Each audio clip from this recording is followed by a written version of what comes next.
In this video we look at the scalar product of two vectors. So if we have two vectors A and B, then the scalar product or dot product is written as A dot B and is defined to be the length of the first vector times by the length of the second vector times by the cosine of the angle between the two vectors.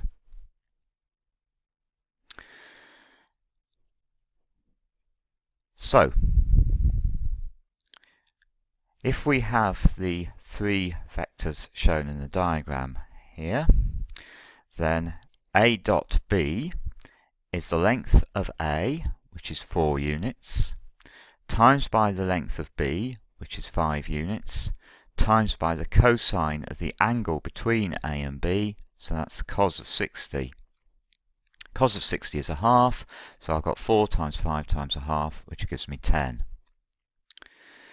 Similarly, A dot C is the length of A, which is 4, times by the length of C, which is 3, times by the cosine of the angle between A and C, which is 150 degrees.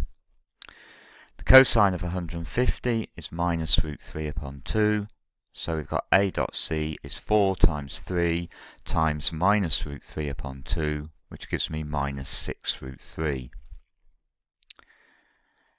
And finally, B dot C is the length of B, which is 5, times by the length of C, which is 3, times the cosine of the angle between B and C, which is 90 degrees. So we've got 5 times 3 times the cos of 90, which is 0. So B dot C is 0. Now there are 2 or 3 important properties of scalar products that we need to establish very quickly. The first one comes from this last result, and that simply says that if A and B are two perpendicular vectors, then because the angle between the vectors is 90 degrees, A dot B is going to be length of A times the length of B times the cos of 90 degrees, and because the cos of 90 degrees is 0, this is certainly going to be equal to 0. On the other hand, if we've got A dot B equals 0, then that means that either the length of A is 0, in which case A would be the 0 vector, or the length of B is 0, in which case vector B would be the 0 vector, or the cosine of theta is equal to 0, in which case theta is either 90 degrees or 270 degrees. But in whichever of those two it is, we've got A and B are perpendicular to each other.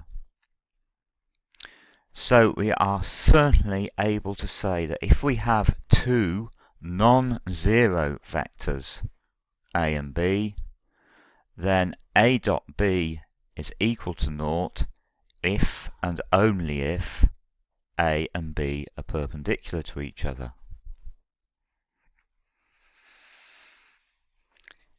Now the second thing we need to do is we need to establish a quick and easy alternative means of calculating the scalar product. So if we've got two column vectors, then the cosine rule for triangles and a little bit of algebra gives us a quick way of evaluating the scalar product. So if we have a look at the triangle formed by the origin, the point A, which has got a position vector of A1, A2 and A3, and the point B, which has got a position vector of B1, B2, B3.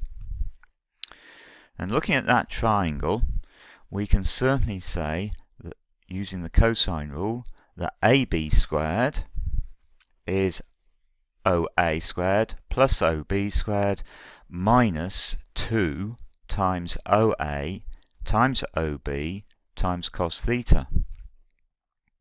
Now OA is the length of the position vector little a, and OB is the length of the position vector little b. So we can rewrite the cosine rule as AB squared equals OA squared plus OB squared minus 2 times the scalar product of position vector A with position vector B. Because the scalar product A dot B is the length of A, that's OA, times the length of B, that's OB, times by the cos of the angle between the two vectors, that's cos theta. Rearranging this equation to make A dot B the subject, I've got A dot B equals OA squared plus OB squared minus AB squared, all divided by 2. Now, OA is the distance between the point O and the point A, and that is the square root of A1 squared plus A2 squared plus A3 squared. And similarly, OB is square root of B1 squared plus B2 squared plus B3 squared. Now, AB is the length of the vector joining A to B. In other words, it's the length of the vector B1 minus A1, B2 minus A2, B3 minus A3. And the length of that vector is the square root of B1 minus A1 squared plus B2 minus A2 squared plus B3 minus A3 squared. So, we now know that A dot B is A1 squared plus A2 squared plus A3 squared plus B1 squared plus B2 squared plus B3 squared. Take away the square of B1 minus A1 plus the square of B2 minus A2 plus the square of B3 minus A3, and all of that has then got to be divided by 2. Now what we need to do is just simplify these square terms that we've got. So we can rewrite this as A1 squared plus A2 squared plus A3 squared plus B1 squared plus B2 squared plus B3 squared.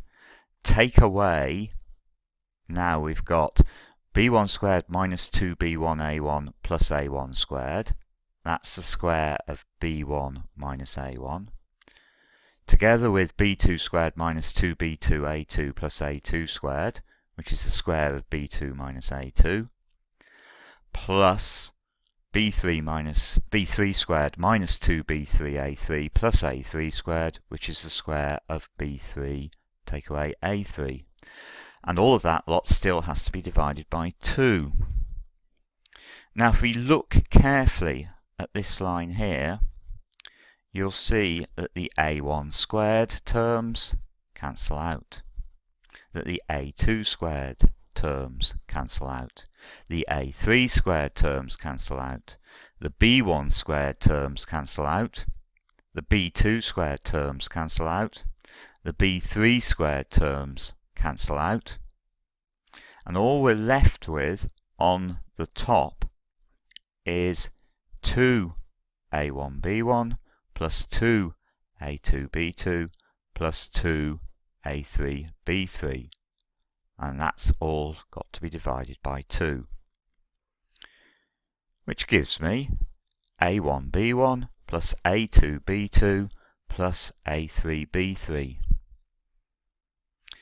So if we have two column vectors and we wish to find the dot product or the scalar product of those two, all we need to do is multiply together the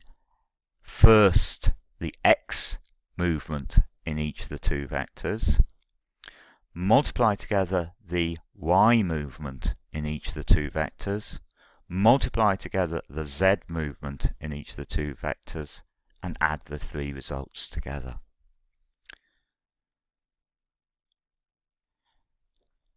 So, for the vector, two-dimensional vectors 4 minus 1 dot 2, 3, just do exactly the same. We've got 4 times 2 plus minus 1 times 3 equals 5.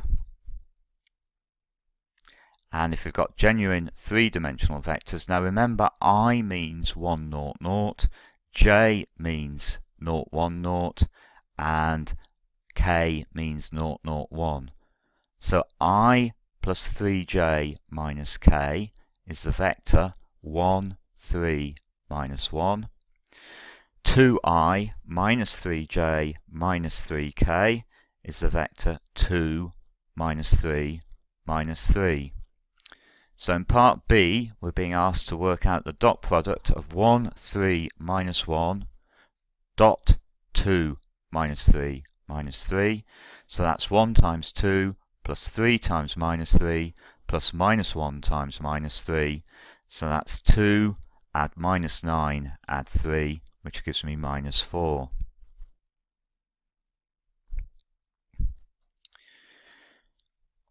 In our second example, we're told that the two vectors 3, 2, minus 5 and 4, 2k, k are perpendicular, and we have to find the value of k.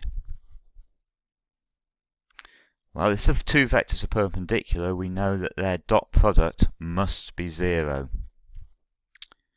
So that means we've got 3, 2, minus 5 dot 4, 2k, k must equal 0. In other words, 3 times 4 plus 2 times 2k plus minus 5 times k must equal 0. So that's 12 plus 4k, take away 5k must equal 0. 12 minus k equals 0. So k must be equal to 12.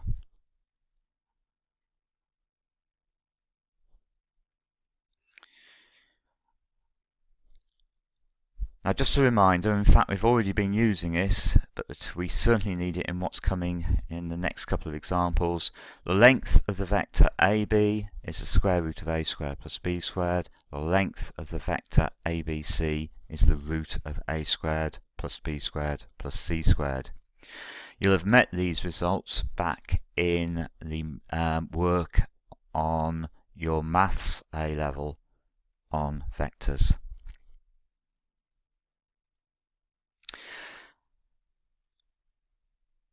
Now, if we've got two column vectors, A equal to A1, B1, A1, A2, A3, and B equal to B1, B2, B3, then we've got two different ways of calculating the scalar product A dot B. We know that A dot B is the length of A times the length of B times the cos of the angle between the two vectors. But we also know that all we need to do is work out A1, B1 plus A2, B2 plus A3, B3. And we can use this in order to get angles between vectors in 3 dimensions. And this is one of the really strong advantages of using vector methods. Doing angles in 3 dimensions without vectors is really quite difficult. Using vectors makes it much, much easier, as we shall see later on in this series of videos. So, as an example, find correct to one decimal place the angle in degrees between the vectors 1, 5, minus 2 and 3, minus 2, minus 1. Well, we have to work out, use the scalar product. So 1, 5, minus 2, dot 3, minus 2, minus 1. We can calculate that very easily as 1 times 3 plus 5 times minus 2 plus minus 2 times minus 1. So that's 3. Take away 10, add 2. That gives me minus 5 for the value of the dot product. But we also know that the dot product is equal to the length of the first vector times by the length of the second vector times by the cosine of the angle between the two vectors. Now the length of the first vector is the square root of 1 squared plus 5 squared plus minus 2 squared. So that's the square root of 1 plus 25 plus 4, which is the square root of 30. The length of the second vector is the square root of 3 squared plus minus 2 squared plus minus 1 squared. So that's the square root of 9 plus 4 plus 1, which is the square root of 14. So we know that the dot product has got to be root 30 times by root 14 times by cos theta. That's the length of the first vector times the length of the second vector times by the cosine of the angle in between the two vectors. So we've got cos theta must equal minus 5 divided by root 30 times by root 14, and our calculator will then tell us that the angle there is 104.1 degrees.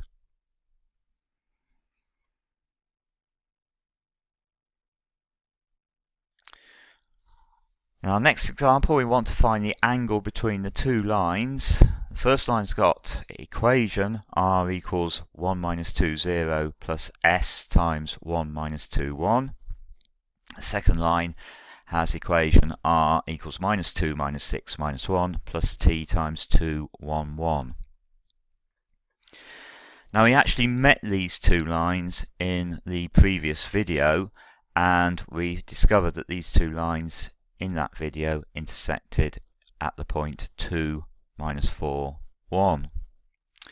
So there's my little sketch diagram showing the two lines and showing the angle that we're trying to work out.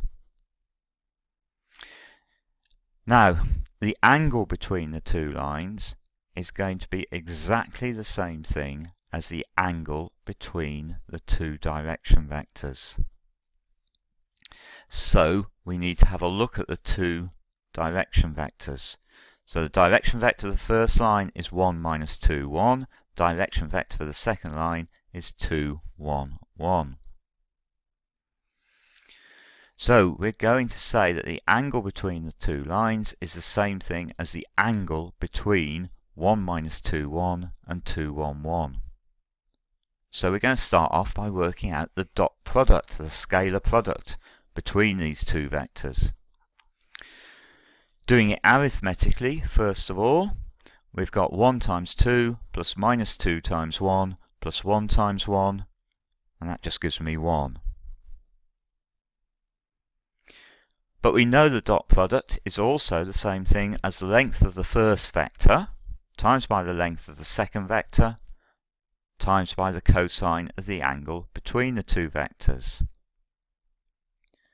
The length of the first vector is the square root of 1 squared plus minus 2 squared plus 1 squared. So that's the square root of 1 plus 4 plus 1, so that's the square root of 6. The length of the second vector is the square root of 2 squared plus 1 squared plus 1 squared, which gives me the square root of 2 plus 1 plus 1, which is also the square root of 6. So the scalar product can be written as the length of the first vector, root 6, times by the length of the second vector, root 6, times by the cosine of the angle between the two vectors. So we've got cos theta must equal 1 over 6, which means that theta must be 80.4 degrees.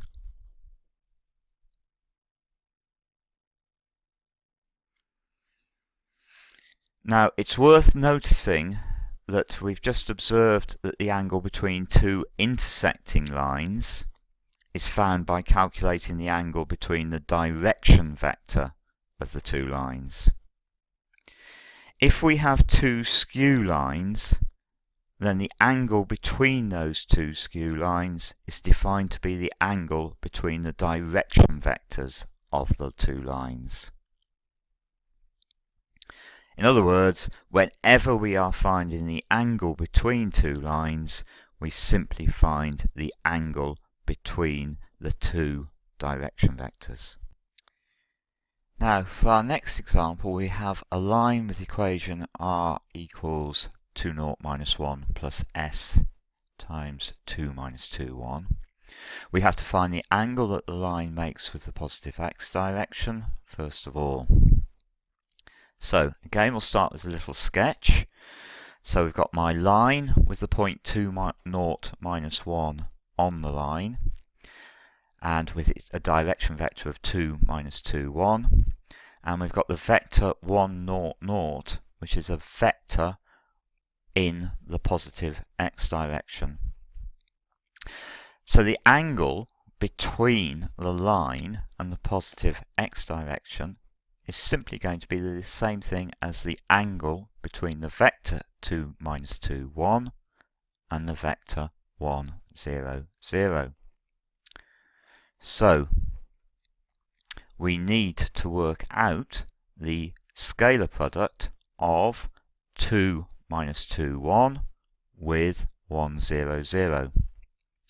Well, the scalar product itself is very easy to work out. 2 times 1 plus minus 2 times 0 plus 1 times 0 just gives me 2. But that is equal to the length of the first vector, which is the square root of 2 squared plus minus 2 squared plus 1 squared, times by the length of the second vector, which is clearly just 1. The length of the first vector then was the square root of 4 plus 4 plus 1, so that's the square root of 9. In other words, that's equal to 3. So we've got 3 times 1 times cos theta must equal 2. In other words, we've got 3 cos theta equals 2. So cos theta is 2/3, which means that the angle is 48.2 degrees. Now the second part of the question says the point P is the foot of the perpendicular from the point A with coordinates 0, minus 7, 7 to the line. And we've got to find the coordinates of P and then deduce the distance of A from the line. Okay, a diagram is very helpful on this question. So again, we've got our line with the fixed point 2, 0, minus 1 on the line, and we know that the direction vector of the line is 2, minus 2, 1. We've got the point A with coordinates 0, minus 7, 7 marked. That's not on the line. And we've got P is the foot of the perpendicular from A to the line.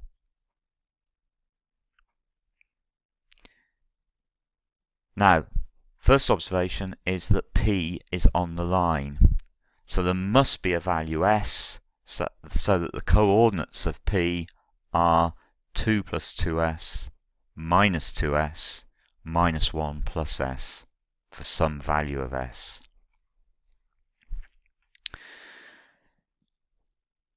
Now, we know that AP is perpendicular to the line, which means that AP is perpendicular to the vector 2, minus 2, 1.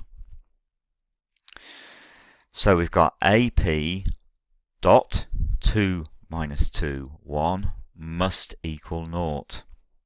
Because if we know that two vectors are perpendicular to each other, then their scalar product must be 0.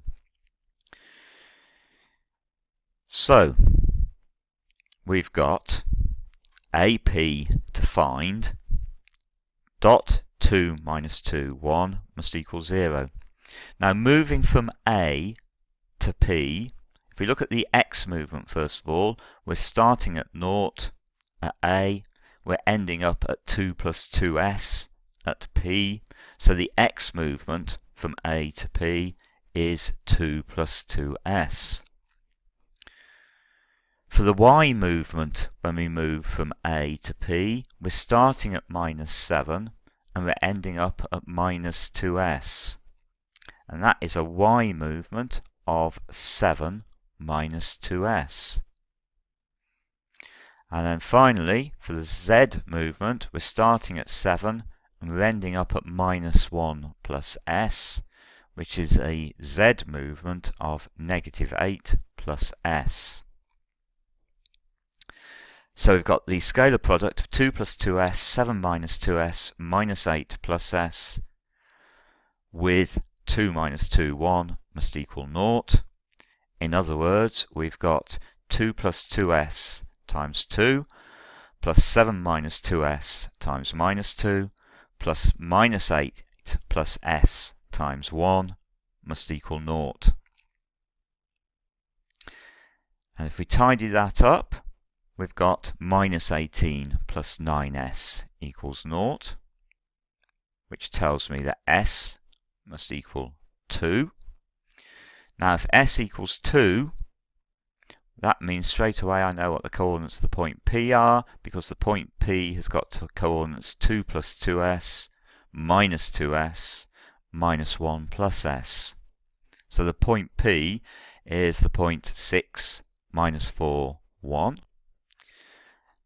And the vector AP is 2 plus 2s, 7 minus 2s, minus 8 plus s, where s equals 2. So the vector AP is 6, 3, minus 6. So the distance AP is the square root of 6 squared plus 3 squared plus negative 6 squared. So that's the square root of 81, which is equal to 9. So we've got the distance of A from the line is 9 units. Now our final example shows the process for finding a vector which is perpendicular to each of two vectors. So we'll do this by means of an example. We want to try and find a vector which is perpendicular to each of the vectors 5, 3, minus 2 and 4, 1, 2. We'll start by supposing that the vector u, which is PQR, is perpendicular to 5, 3, minus 2 and 4, 1, 2. The fact that u is perpendicular to 5, 3, minus 2 means that the dot product formed by PQR and 5, 3, minus 2 must equal 0. In other words, we know that 5p plus 3q minus 2r must equal 0. Similarly, the fact that u is perpendicular to the vector 4, 1, 2 tells me the dot product of PQR with 4, 1, 2 must equal 0, which tells me that 4p plus q plus 2r equals 0. Now the way to make progress with these equations is to move one of the variables, so move either p or q or r in both equations over to the other side, and then treat the equations as being simultaneous equations in two unknowns. So what we're going to do is we're going to move the r terms over to the other side. So the first equation is just going to become 5p plus 3q equals 2r, and the second equation now becomes 4p plus q equals minus 2r. And we're going to solve these two equations for p and q, getting the answers in terms of r. So if we take equation 1 and then subtract 3 times equation 2, we will eliminate the q's between equation 1 and equation 2. So if we do that, we're going to first of all get 5p take away 3 times 4p, which gives me minus 7p. Then we get 3q take away 3q, which gives me no q. And then finally, on the right hand side, we get 2r minus 3 times minus 2r, which gives me 8r. So I get minus 7p equals 8r, which tells me that p is minus 8r divided by 7.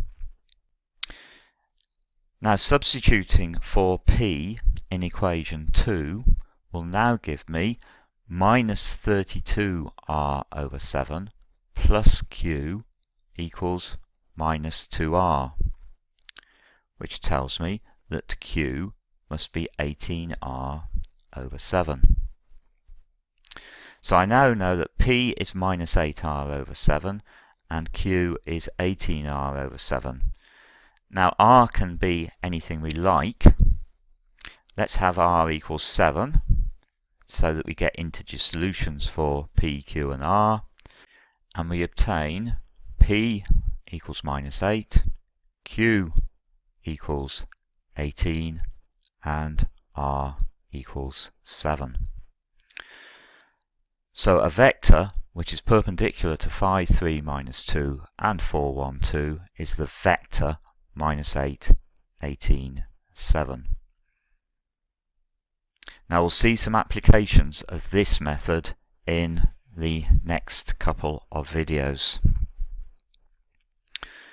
So to finish off this video, there's a couple of questions here. So pause the video and see whether you can get through these two questions from what we've looked at during the course of this video.